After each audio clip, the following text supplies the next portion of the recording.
बिस्मिल्लाहिर्रहमानिर्रहीम। अस्सलाम वालेकुम रहमतुल्लाह। लाखों करोड़ों दुरूद नबी पाक सल्लल्लाहु अलैहि वसल्लम पर। उम्मीद है दोस्तों आप सब खैरियत होंगे। रेबिट वैली से मैं हूं मोहम्मद असफ खान, एक बार फिर आप लोगों की खिदमत में हाजिर हूं। उम्मीद है दोस्तों आप सब लोगों की ईद अच्छी गुजरी होगी, अल्लाह करे सब खैरियत से हो। अच्छा दोस्तों, आज का हमारा टॉपिक है कि बच्चों में अमवात की क्या वजह हो सकती है, स्पेशली जो कि 2 महीने के आसपास जो बच्चे होते हैं उनमें ज़्यादातर ये मसला आ रहा है, स्पेशली जो कि कॉलोनी सिस्टम में फार्मिंग कर रहे हैं, रेबिट फार्मिंग कर रहे हैं, उनके साथ ये मसला ज़्यादा आ रहा है, जिसकी बुनियादी वजह जो है वो इम्यून सिस्टम का कमज़ोर होना है। अगर उनका इम्यून सिस्टम वीक होगा तो उनमें मोर्टेलिटी की रेशो ज़्यादा होगी बनिस्बत जिनका इम्यून सिस्टम स्ट्रांग होगा, तो उनमें ये मसला कम होगा।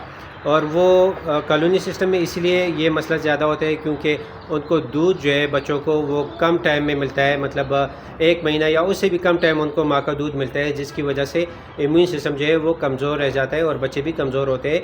तो थोड़े से बैक्टीरिया भी उनको अगर अटैक करते हैं तो वो सर्वाइव नहीं कर पाते, जिसकी वजह से उनमें मोर्टेलिटी अमवात की रेशो जो है वो ज़्यादा होती है। इस पर मैंने पहले भी वीडियो बनाई है, मगर काफ़ी सारे दोस्त जो है वो व्हाट्सएप पर यही मैसेजेस करते हैं, वीडियोज़ भेजते हैं कि क्या वजह है जो कि बच्चे बार बार इस तरह मर रहे हैं। तो उसकी सबसे मेन रीज़न जो है वो यही है। और बैक्टीरिया आपको किसी भी वजह से मतलब आ सकते हैं, कॉलोनी में भी आ सकते हैं, खेत सिस्टम में भी आ सकते हैं। स्पेशली जब आप ग्रीन चारा दे रहे हो तो उसमें ज़्यादातर चांसेस होते हैं। एक तो ग्रीन चारा भी डायरेक्टली देना बच्चों को, वो भी ज़्यादातर सेफ़ नहीं होता। अगर आप उसमें है खिलाते हैं, मतलब खुश्क चारा देते हैं, तो वो ज़्यादा बेहतर है बनिस्बत ग्रीन चारा देने के।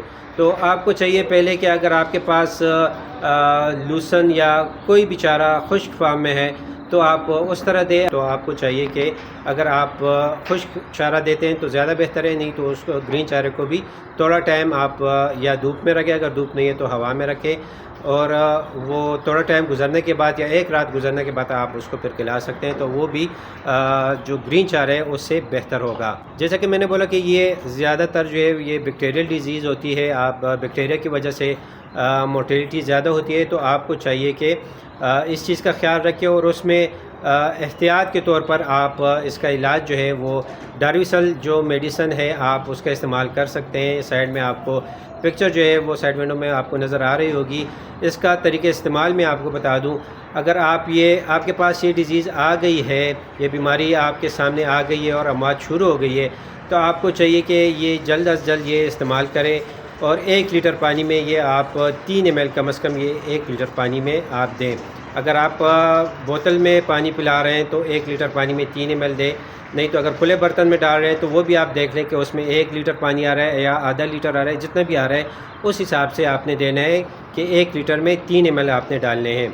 और ये आपने 3 दिन मुसलसल देने हैं, फिर 2 दिन आप बीच में इसको बायोहेपेटॉल, ये लीवर टॉनिक है, और ये इससे इनको भूख भी ज़्यादा लगेगी तो ताकत भी इनको मिलेगी। और फिर 2 दिन गैप, 2 दिन मतलब बायोहेपेटॉल पिलाए, फिर उसके बाद जो है आपने फिर 3 दिन जो है डार्विसल इसी तरह पिलाना है। और बायोहेपेटॉल भी आप 1 लीटर पानी में 1 ml दे सकते हैं, और अगर आपके साथ मसला ज़्यादा है तो आप 1 लीटर पानी में 2 ml भी डाल सकते हैं, कोई मसला नहीं, इससे कोई साइड इफ़ेक्ट नहीं है। बेहतर है अगर आपके साथ मसला है तो आप 1 लीटर पानी में 2 ml भी आप दे सकते हैं। दोस्तों, इसे कोक्सीडियोसिस बीमारी कहते हैं, और ये ज़्यादातर जो है बच्चों को इफ़ेक्ट करती है, और बच्चों को भी उस वक्त इफ़ेक्ट करती है जबकि वो माँ से अलग हो जाते हैं। तो कॉलोनी सिस्टम में तकरीबन 30 दिन के बाद अलग हो जाते हैं, और केस सिस्टम में भी जो 30 दिन या 45 दिन या 60 दिन के बाद बच्चों को अलग करते हैं, तो उस टाइम भी आपको प्रिकॉशन के तौर पर ये डार्विसल का कोर्स कराना चाहिए।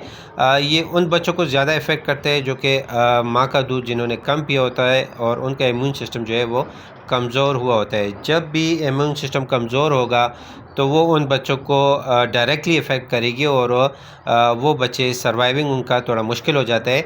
और जिनका इम्यून सिस्टम स्ट्रॉन्ग होगा तो वो इसमें सर्वाइव कर जाते हैं। तो फिर भी आपको एहतियातन डार्विसल का कोर्स जो है वो कराना चाहिए।